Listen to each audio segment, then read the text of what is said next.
ఇలా తగుదునమ్మా అని మాట్లాడుతున్నాడు. మనోనికేమో కాలుకు పుండైన గుణమేం మానలే.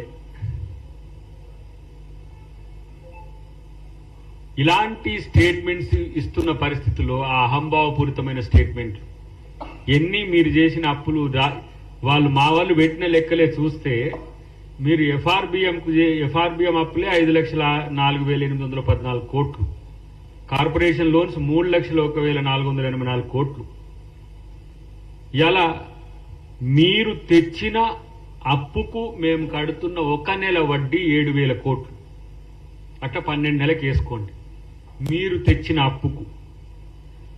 ఇలా జీతగాళ్లను మా వాళ్లను ఏదో మమ్మల్ని అన్యాయం చేస్తుండని చెప్పేసి కొంతమందిని మా జీవితాలు నష్టపోతున్నాయని చెప్పి ఉద్యోగ సంఘాల మాజీ నాయకులను పక్కన పెట్టుకొని కేటీఆర్ మాట్లాడుతున్నాడు.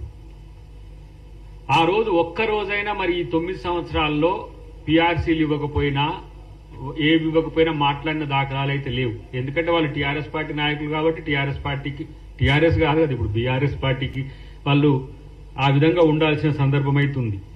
నేనంటున్న ఇవాళ బండి సంజయ్ గారు మాట్లాడుతున్నారు, చెప్పుల మీద చర్చ జరగాల్సిందే. కరెక్టే,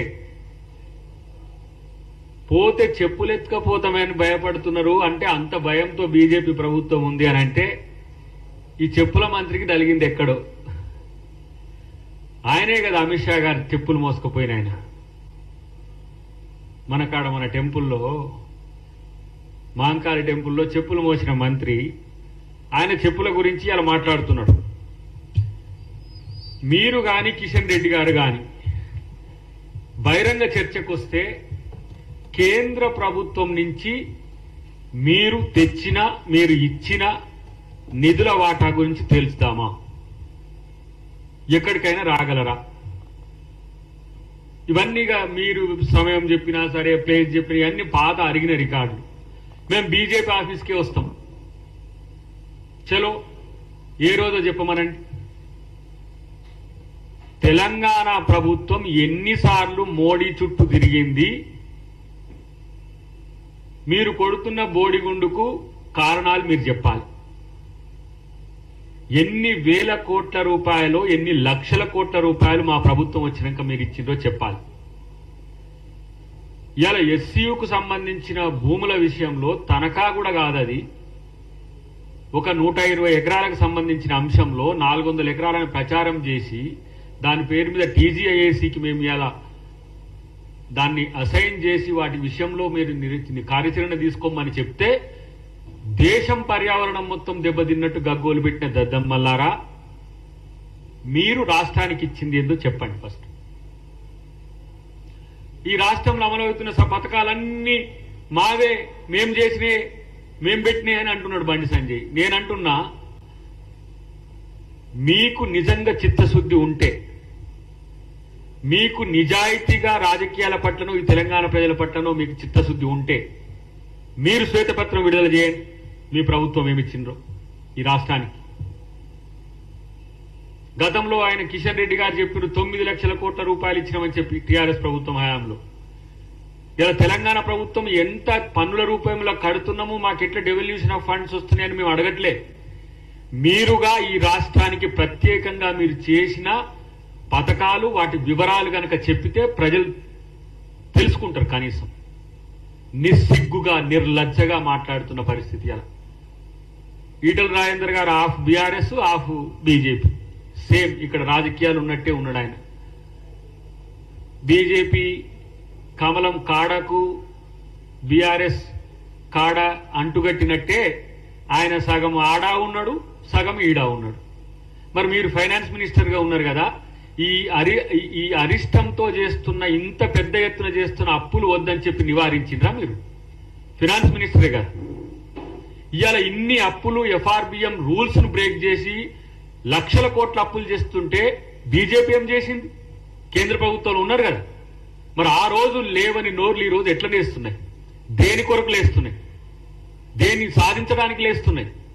అంటే ఇవాళ రాష్ట్రంలో ముఖ్యమంత్రి గారు, డిప్యూటీ సీఎం గారితో పాటు మంత్రివర్గము ఎన్ని రకాల ఇబ్బందులు ఆర్థిక అంశాల్లో వచ్చినప్పటికి కూడా దుబారాన్ని తగ్గించడమే కాదు, ఎక్కడ కూడా ప్రజలకు తగ్గకుండా చేస్తున్న కార్యాచరణ మీకు ఇలా కళ్ళ కుట్రుగా ఉంది.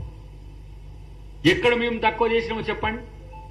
ఒకడు అంటాడు 420 హామీలు అంటాడు, ఇంకోటి అంటాడు 6 గ్యారెంటీలు అంటాడు, ఇంకోటి అంటాడు ఇంకేదో 13 గ్యారెంటీలు అంటాడు. మీకు గ్యారెంటీలు ఎన్నో తెలియవు, లేకపోతే మేము ఇచ్చిన హామీలు ఎన్నో తెలియవు, మేము ఏం చేస్తున్నామో కనీసం ఆ సోయి కూడా లేదు. ఇలా సన్న బియ్యం ఇస్తే ఒక్కొక్కరి మేము ఊర్లలోకి పోతుంటే, జిల్లాలు ఇప్పుడు అబ్జర్వర్స్ గా మేము జిల్లాలకు పోతుంటే ప్రజల యొక్క సంతోషం చూడండి. కనీసం సంతోషపడే ఆలోచన మీకు ఎట్లాగూ లేదు, కానీ ఆ ప్రజలు పడుతున్న సంతోషానన్న చూడండి.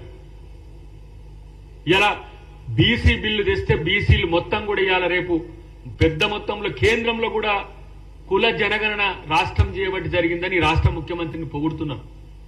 ఇన్ని రాష్ట్రాలున్నా 29 రాష్ట్రాలున్నా కూడా ఏ ఒక్క రాష్ట్రం కూడా బిల్ చేయలే, ఈ రాష్ట్ర ముఖ్యమంత్రి చేసింది.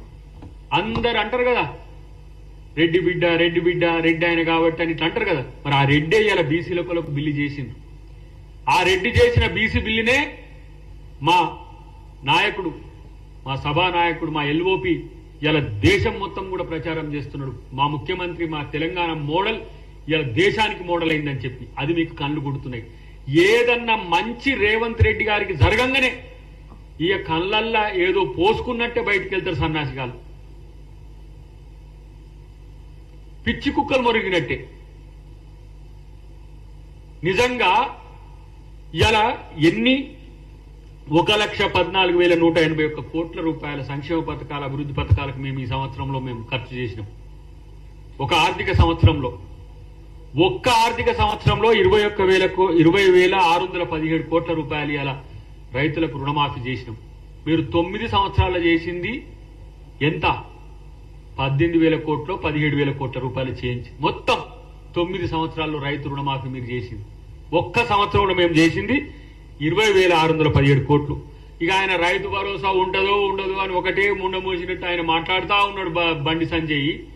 నువ్వేమీ ఆ బాధపడకు నాయన, భరోసా ఎవరు రైతు భరోసా తీసేస్తామని ఎవరు అనలే. మీకు చేతనైతే ఆ మోడీ గారి కాడ పోయి కూర్చొని ఏమన్నుంటే సాధించుకొని రండి. కనీసం విభజన చట్టంలోని అంశాలనన్నా సాధించుకొని రండి. 11 సంవత్సరాల మీ పరిపాలనలో ఇలా మీకు 8 ఎంపీలు ఇచ్చిండ్రు, 8 ఎమ్మెల్యేలు ఇచ్చిండ్రు, మిమ్మల్ని ఇద్దరిని మంత్రులుగా కూడా ఇక్కడ ఎలగబెట్టమని పంపించిండ్రు. మీరు ఏం చేస్తుండ్రు? పొద్దుగాల లేస్తే ఇలా ప్రభుత్వం మీద ఆడిపోసుకోవడం తప్పితే మీకు ఇంకో పని లేదు. ఆ పక్క రాష్ట్రంలో ఉన్న 2 మంత్రులు పాపం వాళ్ళు వాళ్ళ పేర్లు కూడా సరిగా గుర్తులేదు.